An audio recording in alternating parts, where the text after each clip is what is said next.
नमस्ते। आज ज्ञानी सूत्र में हम आपको बताएंगे ओशो के 5 सुझाव सोच विचार से मुक्ति के लिए। आजकल की भागदौड़ भरी जिंदगी में मन का लगातार चलते रहना, कभी पुरानी बातों में अटक जाना तो कभी आने वाले कल की फिक्र में डूबे रहना, ये अनुभव हम में से कई लोगों का है। एक सुकून, एक ठहराव की चाहत बहुत आम हो गई है ना? बिल्कुल बिल्कुल सही कह रहे हैं। ये विचारों का जो अनवरत प्रवाह है ना, सचमुच थका देता है बहुत ज्यादा। ऐसा लगता है जैसे हम अपने ही ख्यालों की एक अदृश्य जेल में कैद हो गए हों, जहां सोचने के सिवा कोई चारा ही न हो। हाँ। मन बस चलता रहता है बिना रुके। हाँ, एक मशीन की तरह। तो आज हम ओशो के बताए 5 रास्तों पर बात करेंगे जो शायद इस मानसिक दौड़ धूप से कुछ राहत दे सकें। ये केवल किताबी बातें नहीं हैं, बल्कि जीवन में उतारने योग्य सूत्र हैं। चलिए इस विषय का जरा गहराई से विश्लेषण करते हैं। तो पहला सूत्र है, विचारों को देखो, उनमें उलझो मत। जैसे आप सड़क किनारे खड़े होकर गाड़ियों को आते जाते देखते हैं ना, ओशो कहते हैं विचारों के साथ भी बस ऐसा ही करो, उन्हें बस देखो। हाँ, ये साक्षी भाव का निचोड़ है। इसे ऐसे समझिए जैसे आप एक शांत झील के किनारे बैठे हैं और पानी पर लहरें उठ रही हैं। आप लहरों को देखते हैं, वे आती हैं, अपना रूप बदलती हैं और फिर शांत हो जाती हैं। आप झील हैं, शांत और गहरे, और विचार वो उन लहरों की तरह हैं। साक्षी भाव का अर्थ है अपने विचारों के प्रति बस एक तटस्थ, एक न्यूट्रल दर्शक बन जाना। हाँ, जब हम विचारों से अपनी पहचान जोड़ना बंद कर देते हैं, मतलब उन्हें मैं और मेरा कहना छोड़ देते हैं, तो वे अपनी पकड़ खोने लगते हैं। अच्छा जी, उनका आना जाना धीमा पड़ जाता है, क्योंकि उन्हें हमारे ध्यान और ऊर्जा का ईंधन नहीं मिलता ना फिर।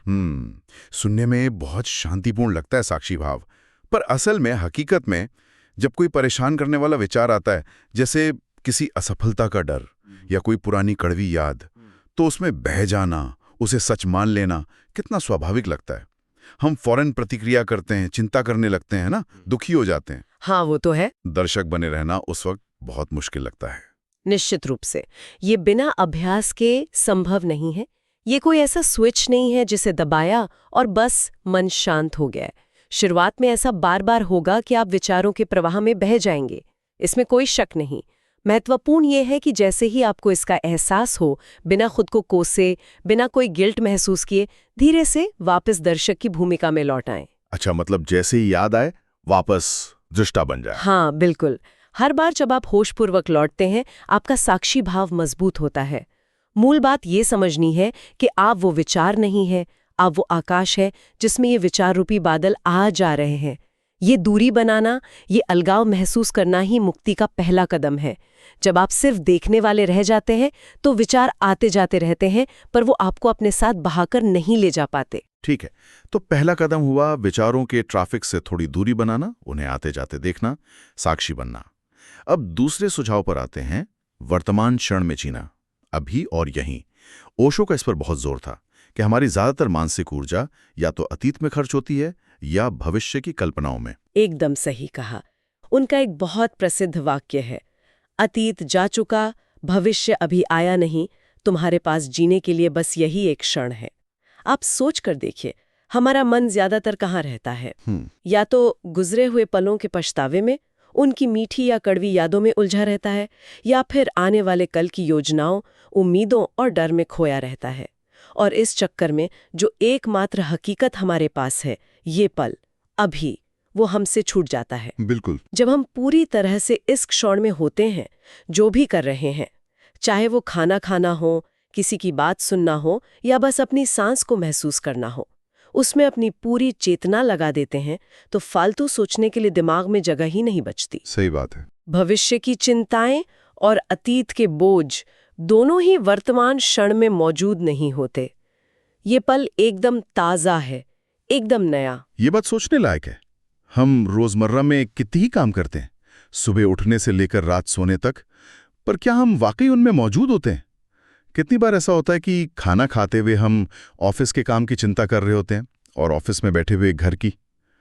हम शरीर से कहीं होते हैं और मन से कहीं और। ये तो बहुत आम है। हाँ, यही तो समस्या की जड़ है। वर्तमान में जीने का मतलब है अपनी सारी इंद्रियों को खोल देना, जागरूक हो जाना, पूरी तरह से अगर आप चाय पी रहे हैं तो बस चाय पिएं, उसकी खुशबू, उसका तापमान, उसका स्वाद, कप का हाथ में स्पर्श, सब कुछ महसूस करें। अगर टहल रहे हैं तो पैरों के नीचे जमीन का एहसास, हवा का त्वचा पर लगना, पक्षियों की आवाजें, आसपास के रंग, इन सब पर ध्यान दें।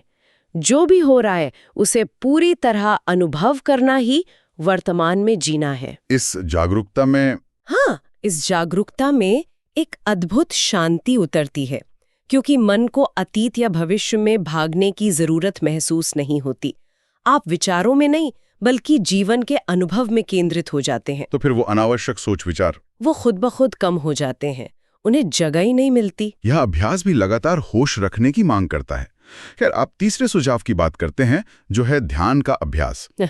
ओशो रोजाना कम से कम 20 मिनट ध्यान करने पर बहुत बल देते थे। हाँ, ध्यान तो उनके सिखाए गए मार्गों का आप कह सकते हैं केंद्र बिंदु है। उन्होंने बहुत तरह की ध्यान विधियां दी ताकि हर किसी को अपने स्वभाव के अनुकूल कुछ मिल सके। कुछ विधियां बहुत सक्रिय हैं, एक्टिव हैं, जैसे सक्रिय ध्यान, जैसे डायनामिक मेडिटेशन, जिसमें शरीर का उपयोग होता है, भावनाओं को बाहर निकाला जाता है। कुछ बिल्कुल शांत है, जैसे बस बैठकर अपनी आती जाती सांस को देखना, विपश्यना की तरह। अच्छा, लेकिन सभी विधियों का मूल उद्देश्य एक ही है। जैसे शरीर को दिन भर की मेहनत के बाद आराम चाहिए, वैसे ही हमारे लगातार सोचते, विश्लेषण करते, योजना बनाते मन को भी गहरे विश्राम की जरूरत है। ध्यान वही गहरा विश्राम है। ये मन को एक ब्रेक देने जैसा है। पर अक्सर लोग समझते हैं कि ध्यान का मतलब है विचारों को जबरदस्ती रोकना, मन को बिल्कुल खाली करने की कोशिश करना। क्या ये सही है? क्योंकि बहुत से लोग कोशिश करते हैं और फिर असफल होकर छोड़ देते हैं। नहीं, ये धारणा बिल्कुल गलत है और इसी वजह से कई लोग ध्यान शुरू ही नहीं कर पाते या जल्दी छोड़ देते हैं। विचारों को बलपूर्वक रोकने का प्रयास तो उल्टे और ज्यादा तनाव पैदा करता है। हाँ, ये तो है। ये मन के साथ कुश्ती लड़ने जैसा है, जिसमें आप कभी जीत नहीं सकते। ओशो की दृष्टि में ध्यान मन से लड़ाई नहीं, बल्कि मन को गहराई से समझना और उसके पार जाना है।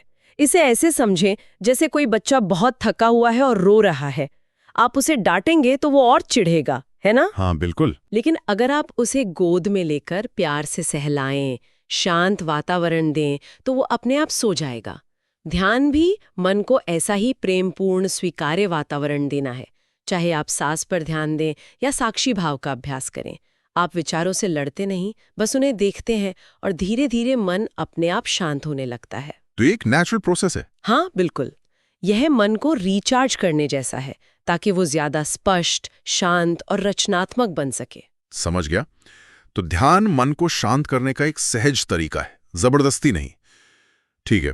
चौथा सुझाव थोड़ा दार्शनिक लगता है, लेकिन शायद बहुत गहरा है, जो है उसे स्वीकार करना, अस्तित्व के साथ लड़ना बंद करना। ये बहुत ही महत्वपूर्ण सूत्र है, बहुत गहरा। ओशो मानते थे कि हमारी लगभग सारी मानसिक पीड़ा, तनाव, गुस्सा, निराशा, इन सब का मूल कारण है वास्तविकता को स्वीकार न करना। जैसा है उसे हम स्वीकार नहीं कर पाते। हम हमेशा चाहते हैं कि चीजें जैसी होनी चाहिए वैसी हो। परिस्थितियां बदल जाएं, लोग बदल जाएं, यहाँ तक कि हम खुद भी वैसे हो जाएं जैसे हम होना चाहते हैं। ये जो चाहिए और है के बीच का फासला है, यही निरंतर संघर्ष और अशांति पैदा करता है। अच्छा। जब हम लड़ना छोड़ देते हैं, जब हम जो है, कुछ चाहे वो सुखद हो या दुखद, बिना किसी शर्त के, बिना किसी विरोध के स्वीकार कर लेते हैं, तो मन अचानक शांत हो जाता है। एक गहरी राहत महसूस होती है, संघर्ष समाप्त हो जाता है। यहाँ एक स्वाभाविक सवाल उठता है, अगर स्थितियां वाकई खराब हैं, अन्याय हो रहा है या कुछ ऐसा है जिसे बदलना जरूरी है, तो क्या उसे स्वीकार कर लेने का मतलब ये नहीं कि हम निष्क्रिय हो जाएं, हाथ पर हाथ धरकर बैठ जाएं? क्या सुधार की कोशिश नहीं करनी चाहिए? ये सवाल बहुत जायज है और अक्सर पूछा जाता है। देखिए, स्वीकृति का अर्थ निष्क्रियता, उदासीनता या हार मान लेना बिल्कुल नहीं है।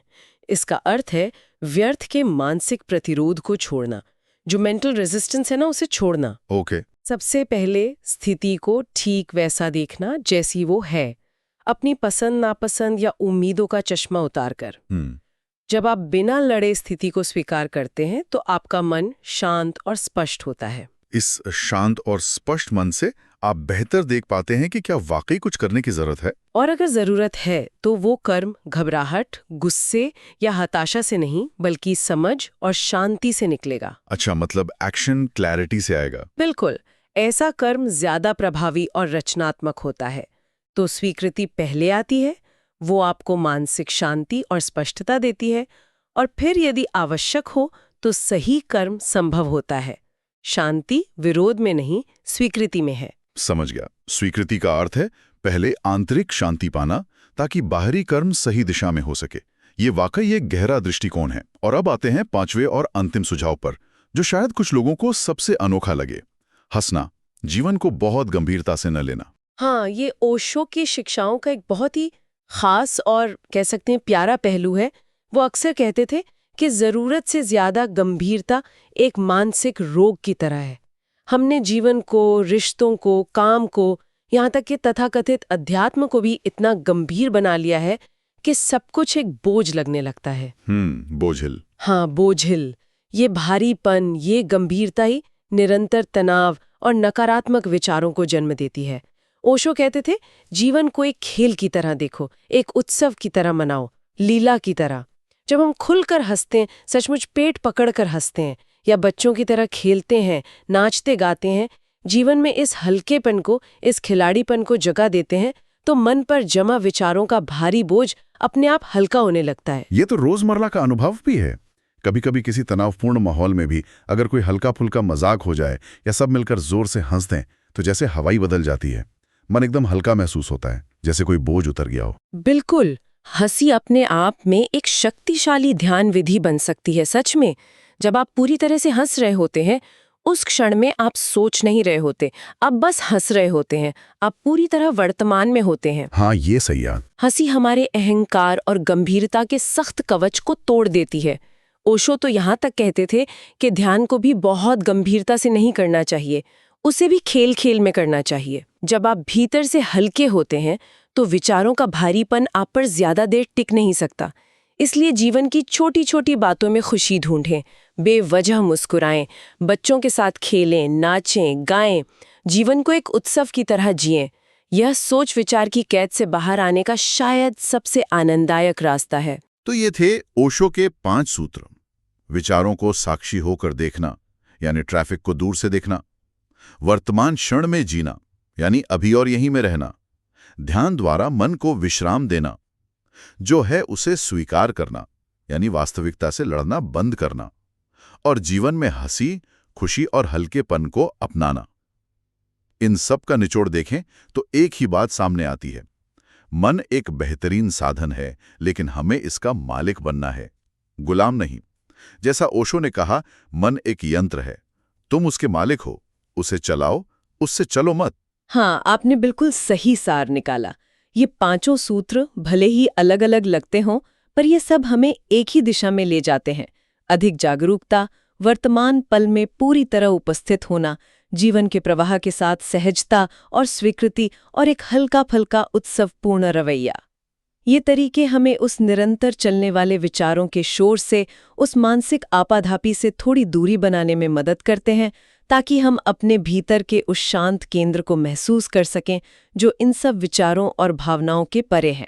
साक्षी भाव यानी विचारों को बिना जजमेंट के देखना, वर्तमान क्षण यानी अतीत भविष्य से मुक्ति, ध्यान यानी मन का विश्राम, स्वीकृति यानी संघर्ष का अंत, और हंसी यानी गंभीरता से छुटकारा, ये सब मिलकर हमें अपने असली स्वभाव के करीब लाते हैं। ये वाकई सोचने वाली बात है।